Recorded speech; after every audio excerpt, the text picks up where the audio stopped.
നമ്മൾ actually small time ഫ്രെയിമിന് structure discuss ചെയ്യാൻ മറന്നുപോയി. സോ നമ്മളിവിടെ നോക്കുകയാണെങ്കിൽ മുകളിൽ നിന്ന് റെസിസ്റ്റൻസ് എടുത്തിട്ട് പ്രൈസ് താഴേക്ക് വരുവാണല്ലോ.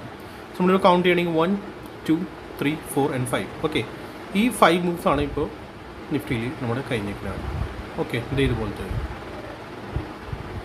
ഈ ഒരു 5 മൂവാണ്. പിന്നെ നമ്മുടെ ഈ പാറ്റേൺ നോക്കുകയാണെങ്കിൽ എന്താണ് ഇത്, leading diagonal pattern or ending diagonal pattern. പക്ഷേ നമ്മൾ മീൻസ് ഈ ഒരു 5 മൂവ്സിൻ്റെ എൻഡ് ഓൾമോസ്റ്റ് ആവാറായിട്ടുണ്ട്. അപ്പോൾ ഇൻ കേസ് ഇനി നാളെ ഞാൻ പറയാൻ വിട്ടുപോയി, സ്മോൾ ടൈം ഫ്രെയിമിൽ നിന്നാണ് ഷെയർ ചെയ്യാൻ വിട്ടുപോയിരുന്നു, അതുകൊണ്ടാണ്. സോ ഇൻ കേസ് നാളെ ഇതിൻ്റെ ബ്രേക്കൗട്ട് നമ്മൾ കിട്ടിയെങ്കിൽ സോ പ്രൈസ് നമുക്ക് മുകളിലേക്ക് കിട്ടും. എത്ര വരെ കിട്ടും? സോ നമ്മൾ ഈ ഇപ്പോൾ റെസിസ്റ്റൻസ് വെച്ച് ഞാൻ ഇപ്പോൾ കാണിച്ചിട്ടുണ്ട്. സോ റെസിസ്റ്റൻസ് വരുന്നത് നമ്മൾ 23,710 ആയിരുന്നു. ഓക്കെ, സോ ഇൻ കേസ് നാളെ മോർണിംഗ് പ്രൈസ് മുകളിലേക്ക് പോകുകയാണെങ്കിൽ ഗ്യാപ്പ് അപ്പ് ആണെങ്കിൽ ദെൻ ഈ ഒരു പാറ്റേണിൻ്റെ നമ്മുടെ ഈ ഒരു പാറ്റേണിൻ്റെ ബ്രേക്കൗട്ട് കിട്ടുകയാണെങ്കിൽ പ്രൈസ് ഈ ഇവിടുത്തെ റെസിസ്റ്റൻസ് 23,590 and 700 വരെ പോകാനുള്ള ചാൻസസ് ഉണ്ടാകും.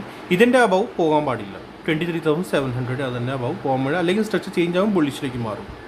ഓക്കെ, സോ അത് ശ്രദ്ധിക്കാനുള്ളതാണ്. ആൻഡ് ദെൻ അവിടെ നിന്ന് വീണ്ടും നമ്മുടെ കൗണ്ട് തുടങ്ങും. ഇവിടെ നിന്ന് ഫുൾ ഇതൊരു 1 ആയിരിക്കും, പിന്നെ മുകളിലേക്ക് 2 ആൻഡ് ദെൻ വീണ്ടും താഴേക്ക് 3. വീണ്ടും ഇവിടുന്ന് റെസിസ്റ്റൻസ് എടുത്ത് റിജക്ഷൻ എടുത്ത് വരികയാണെങ്കിൽ ദെൻ വീണ്ടും നമ്മൾ താഴേക്ക് തന്നെ നോക്കത്തുള്ളൂ. ഓക്കെ, അത് വലിയ ടൈം ഫ്രെയിം സ്ട്രക്ചർ നിങ്ങളുടെ കൂടെ ഷെയർ ചെയ്തിട്ടുണ്ട്.